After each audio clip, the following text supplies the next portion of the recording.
Let me give you an illustration of that, because there are other studies that have suggested that if we intervene with this mother while the child is in infancy, and teach the mother to stimulate and then to be able to respond. You ask, what do you mean by responding? They just responding. You know, it can be physical, it can be verbal, it can be so many ways of communicating with the child. If we teach that mother to be able to utilize the experiences of her daily living as stimuli, that's what Karen was talking about when she was talking about stimulus, and was able to respond to them in terms of their attitude, their communication of how they experienced that, and went with the child, supporting the child, attending to the child, then you could get significant differences in how that child approaches the first year, up in the range again of 110 to 115. Again, speaking about IQ loosely. If you leave the mother alone in the control group, you leave the child alone and allow the child to experience whatever it is. We haven't identified fully what the set of conditions are psychologically. Then the child's IQ will regress to the mean or regress to that of his mother's. Talking welfare mothers, we're talking maybe 80 IQ in these studies, and so the child will regress to that 80 IQ. So we're back to the 80s. That's the four worse. The four better is we can stimulate them to get them up to between 110 and 115. And we're still talking about inner city black kids here. We're not talking about the general population right now. We're using the inner city, we're using the majority population as a standard against which we can compare some of the performances of the inner city black kids. I just thought about two things. One of them is that the incredible example that you give just by being an example. When you read versus watch a television, for example, a child, maybe at 1 year, you're not necessarily very perceptive about that. But giving that example, it's passive. This is it's a hell of an example. Principles that George was enunciating, the same thing. Yeah. The parents are teaching how you relate to information, how you relate to your environment. And I was thinking also about the other issue, the intervention of the mother, and I was thinking about Ben Carson's case. His mother couldn't read, yet she knew what was necessary, and she necessarily set the groundwork for them to. Did anybody say you had to know how to read to encourage neuronal growth? No, that's the point. No, that's the point. That is the point. So by giving her example, by intervening and promoting that activity, she opened up her children's mind, and there's the result of a neurosurgeon and now a politician, an incredible human being. But what we haven't done yet, we haven't used the word neglect. We have not used the word neglect. We don't need to use the word reject, because we know what happens to children that are rejected. But we haven't used the word neglect.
Well, let's go to the next level then. Let's go to the school.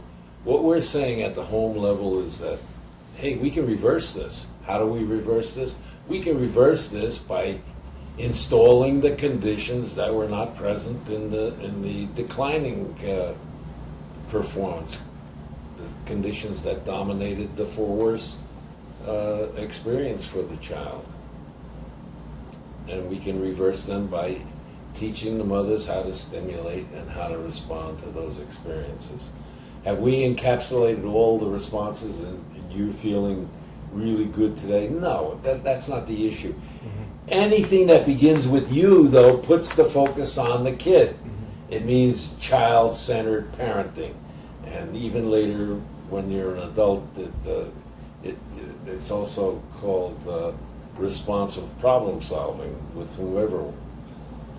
So, I could go on and give other case studies on that, but that one I feel very passionately about. Now into the school. Now, here's some things that we know about the school, and then I'm going to turn it over to George because he's penetrated this more than anyone else has.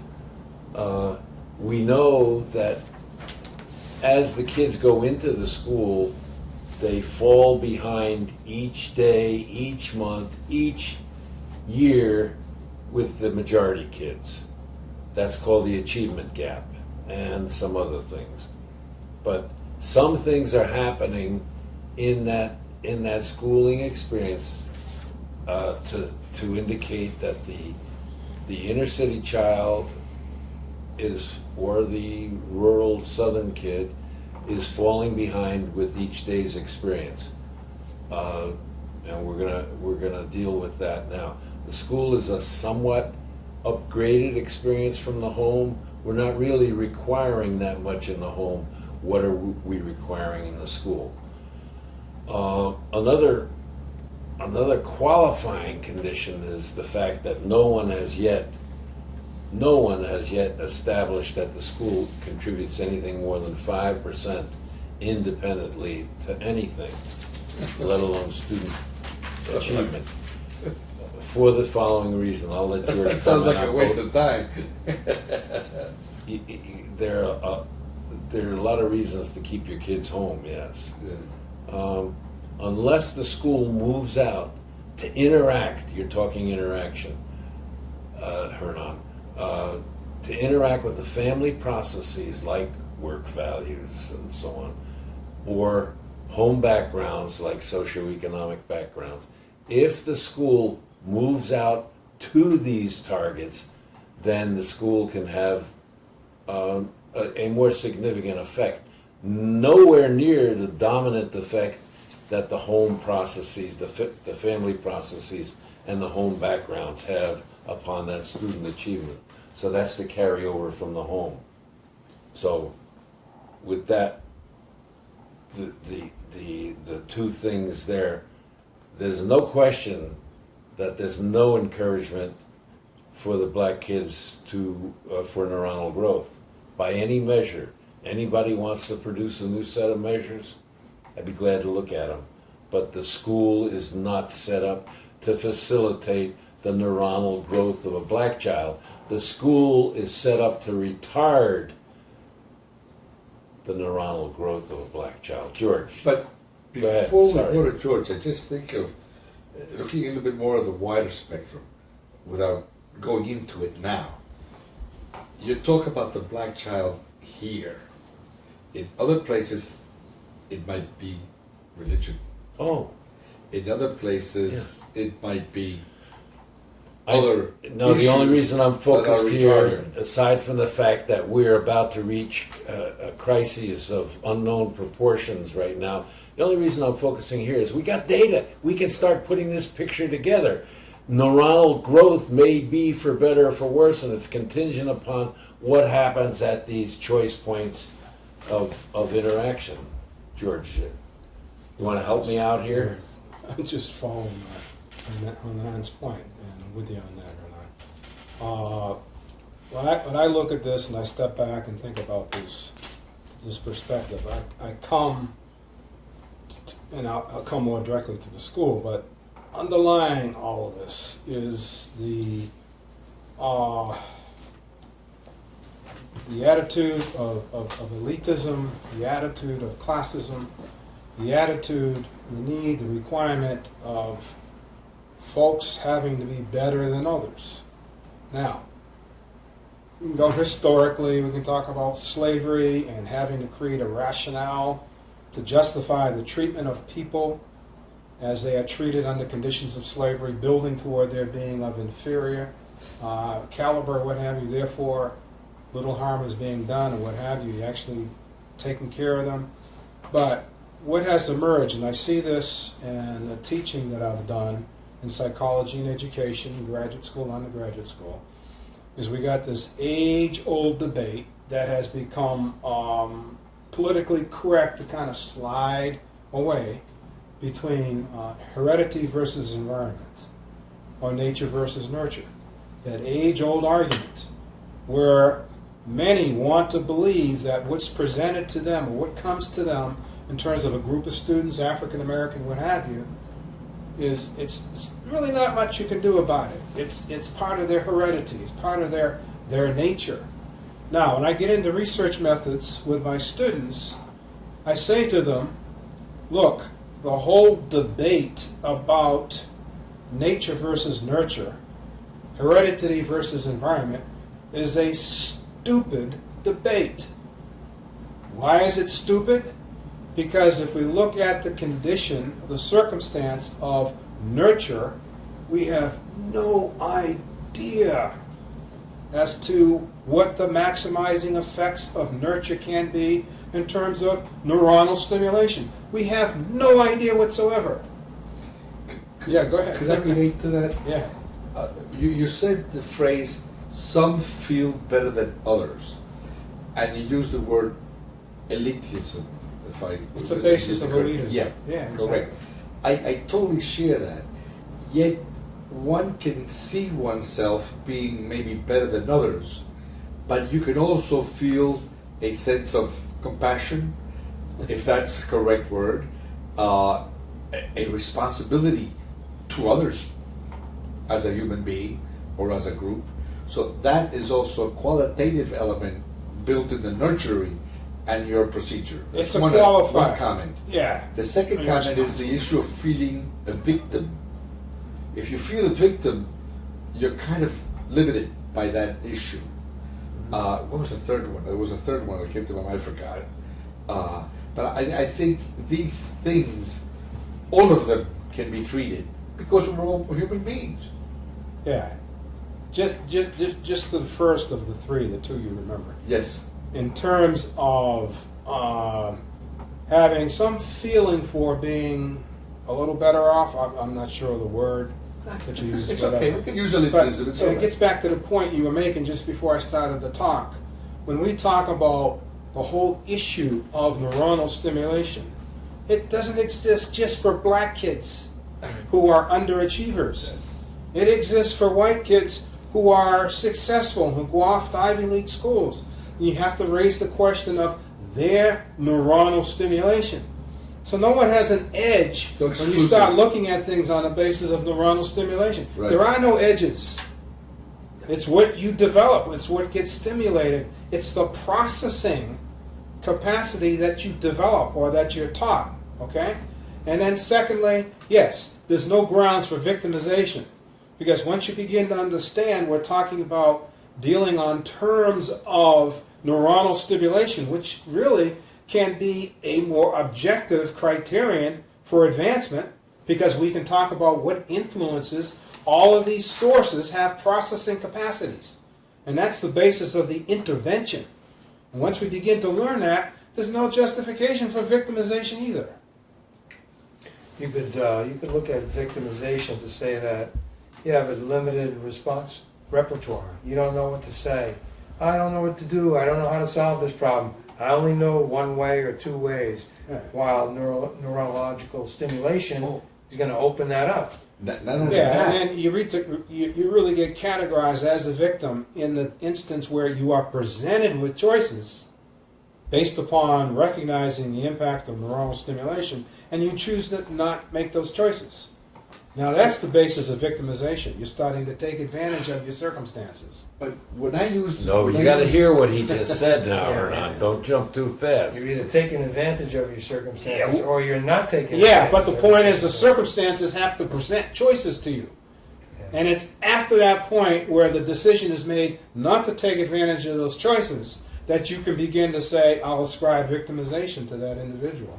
Okay. It's a subtle You distinction. can make a good Oh, living it's- out of it. It's not a subtle distinction. Well, yes, it is, because so many are thrown into that category Okay. without that clarification. Okay. All I right? was thinking along Thrown into the lines- victim category. Yeah, Yeah. exactly, Strap. Yeah. Now, don't get me wrong. People do have choices. Everybody has choices. Yes. And they do back off on them, and that begins to constitute victimization. Yes.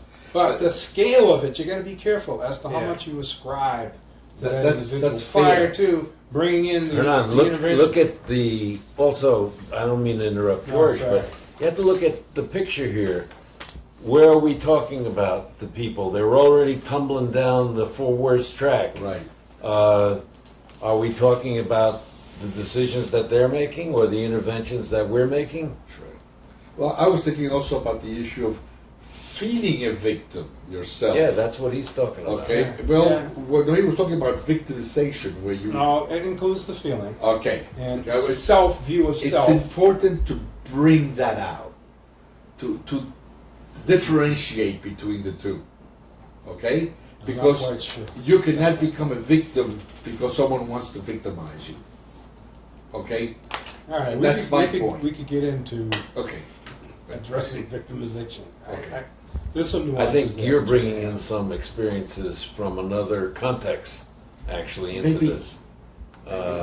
So, my point is, as we look at the entry to school, and along comes these kids, black, poor, white, what have you, and the school and the teachers within are caught up in this tug of war between heredity versus environment.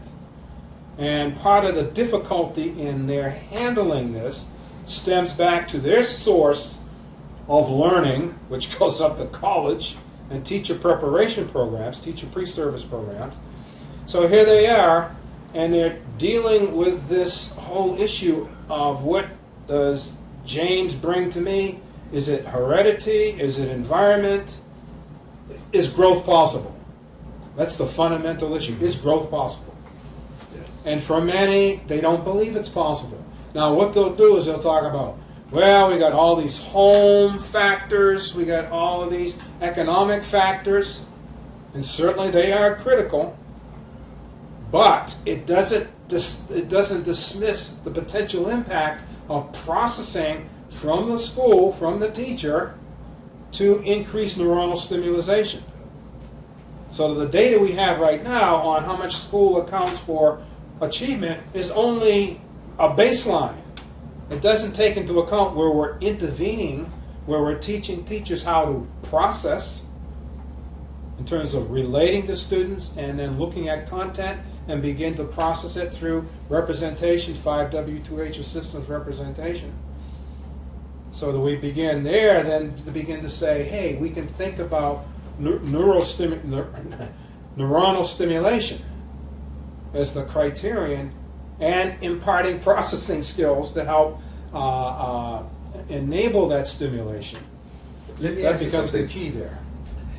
Have you found in your look at schools that the capacity to interact as a predominant element in influencing, whether it comes from the teacher or whether it comes from the peer relationships? The source? Yeah. The teachers. Whether the Yeah. issue of interacting is, are there I hate to use the word leadership because it's not necessarily the case maybe, but they're the ones that influence the most. Those that are more interactive. Maybe they have the capacity to be more interactive. I think you might want to introduce some other dimensions here, Okay. which, like accuracy, Okay. like the quality of the response. If the quality of the response is coming from the peer ranks and it's in tune with the fact that there's a criminal Oh, career I see what ladder you mean. here.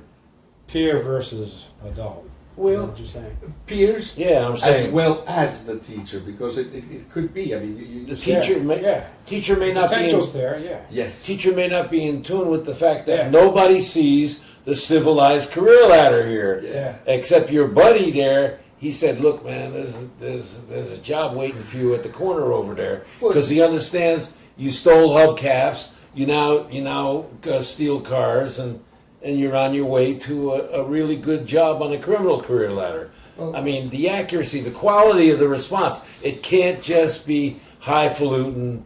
You feeling like all the roads are closed to you.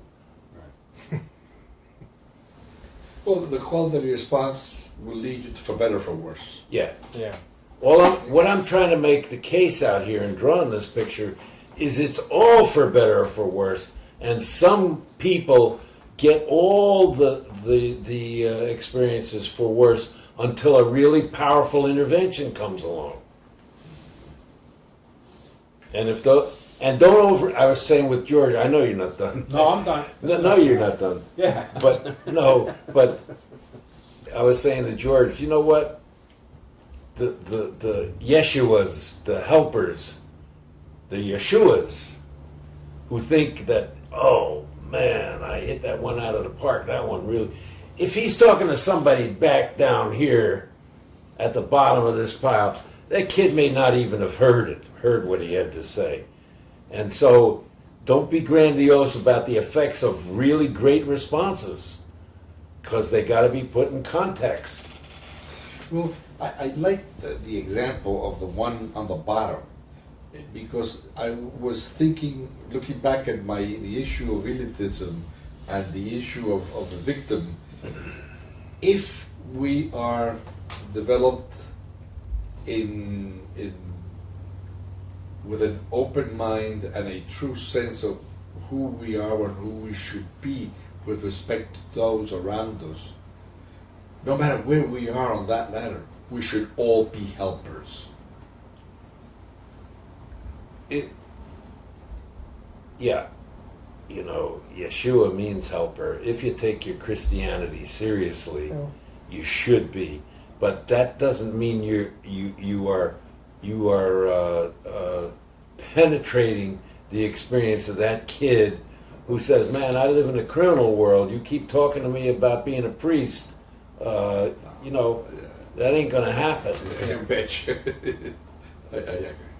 Karen talked when we were to go back to the child. Another thing that was talked about was this, the responsiveness is in relationship to the unique needs Yeah. and the unique character of the child. As they get to school and they're evolving, wherever they are, and they may have gone through some retarding experiences. Wherever they are, they're bringing a unique person in that school situation, and the demands, I think, on Yeah. the teacher to tune in the more knowing group. These things that I'm talking about, I can operationalize them. I just can't get too deep into it. It depends upon how the child or the student manages it. Can the child process with this? If the child can't process, that response cannot be rated high. You cannot rate it high if it didn't work. Right. And Of when course. we design the system, attending, responding, personalizing, initiating, in each case you attend to engage. If the child doesn't engage, don't give me any stuff that you went into responding, because the child didn't engage. If you're responding and the child is exploring and then comes to an end of the exploration, the child's saying, "Hey, now you delivered a lot of exploration. Let's see you deliver some understanding. Let's go to the next phase." What I'm saying is there are criterion by which you can assess whether this response is working or not. I just don't want to belabor it. It's not the focus of this session here. Everything has criterion. But I'm not going to use the word foolproof, yet what you people did in Boston, that's an example of relating to people This is where Springfield's where we learned about No, this. well, that's, I mean, the proof of the pie is there. That's what I'm saying. But I want George to tell you something about Okay. what he's been able to do in the school situation. George goes into schools, and basically he's like a troubleshooter.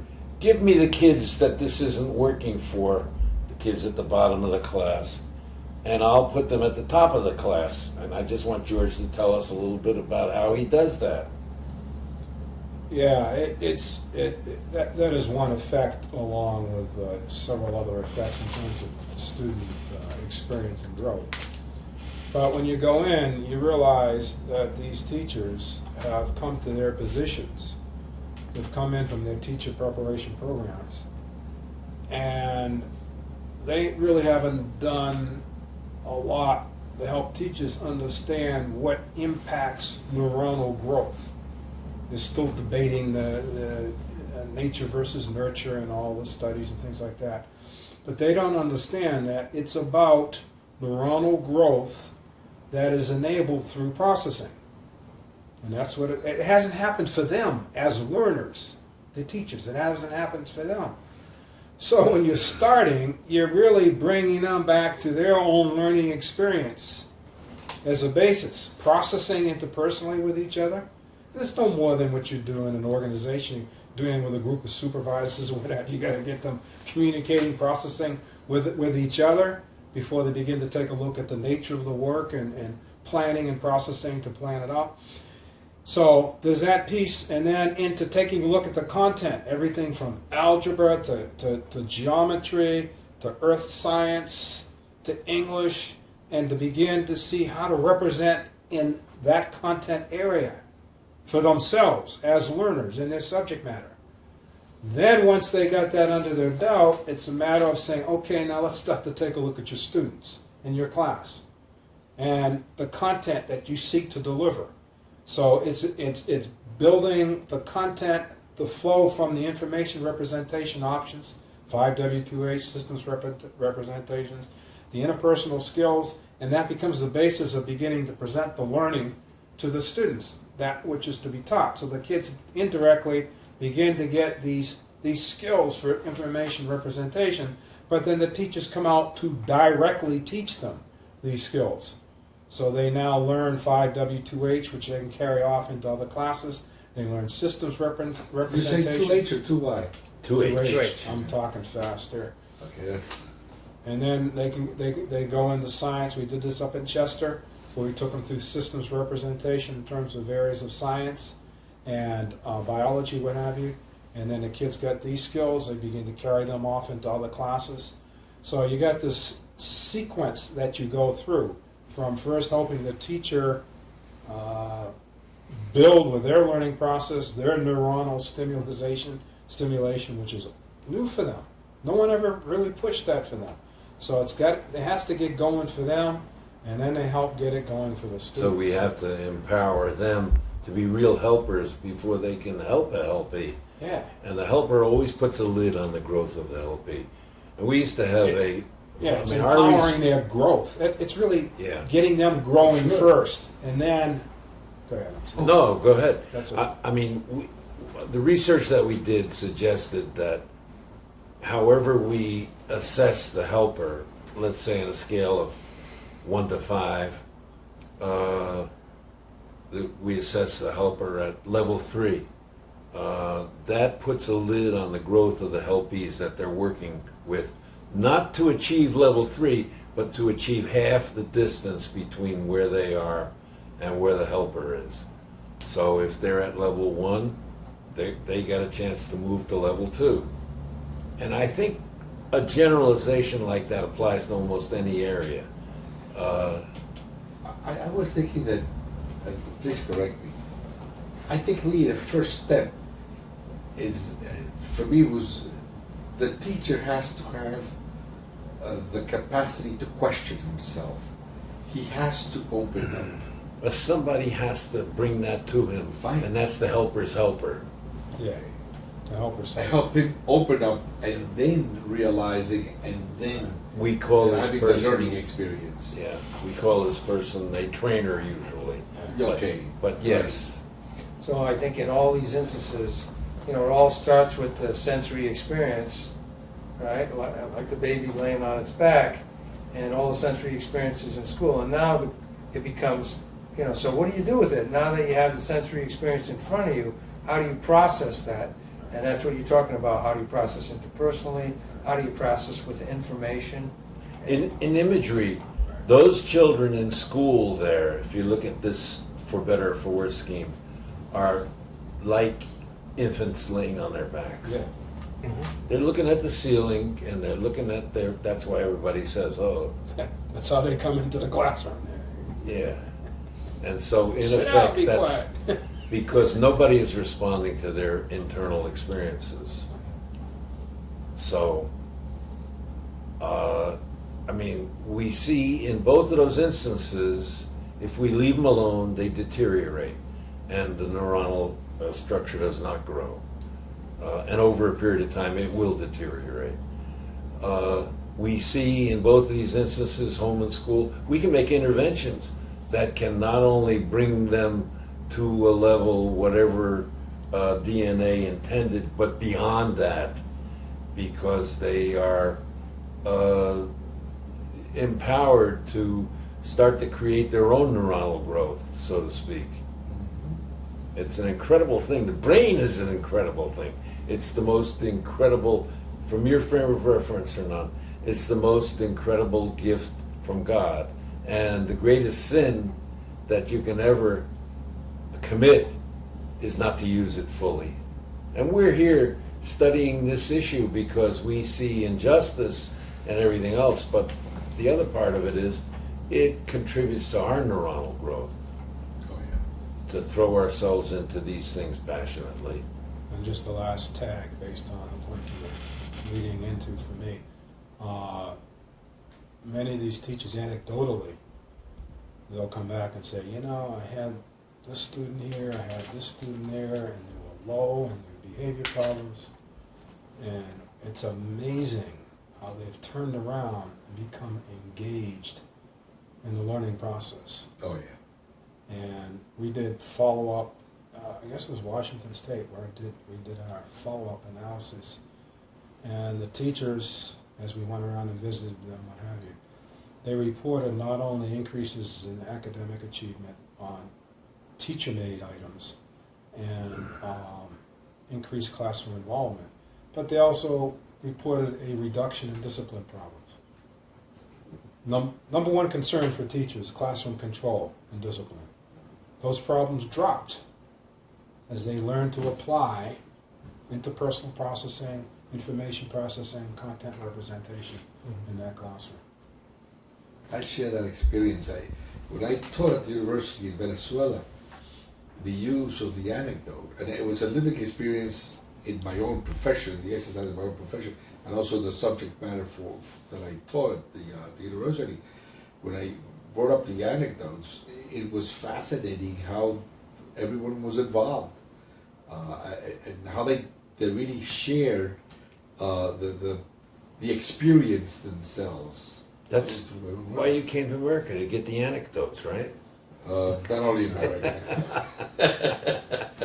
Well, in some ways, those anecdotal experiences were the stimulus. You were stimulating them with the stories, and Well, then you were doing something with it. You were processing it through was right? fascinating because when I related the anecdotes were, one, about content, two, related to political positions, okay, and also the analytical processes that have to be dealt with to be objective in your analysis. That when you do take a position, your position then only should not be reflecting ideology, should not be reflecting how would you call that,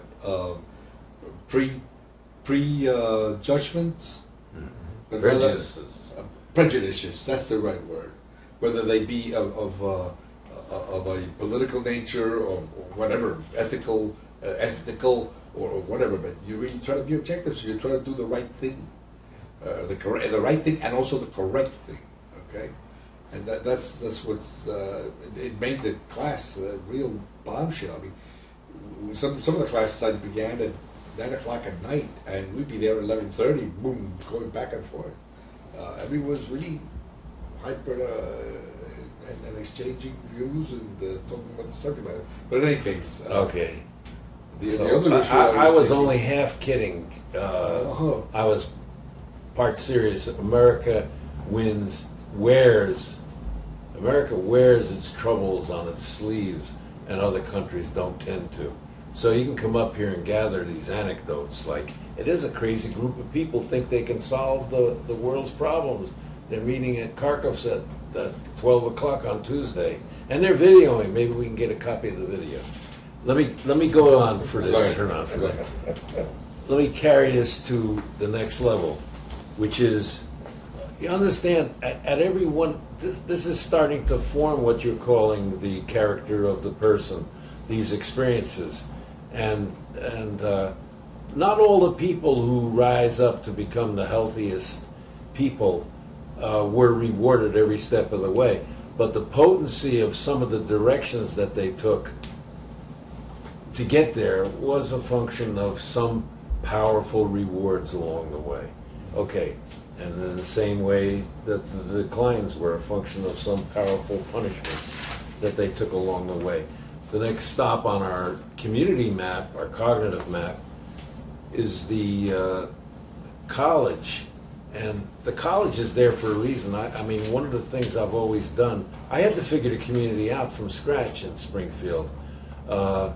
Because there was nothing in any of the books. Nobody understood.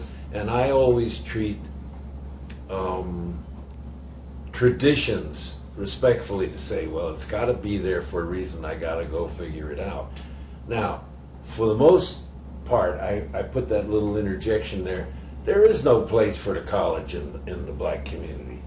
I mean, it's just not there.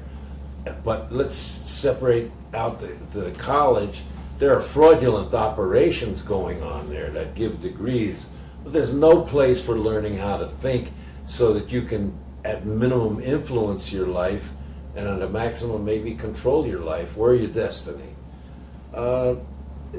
There's no place to go to get put together to become whole. And the experiment that we ran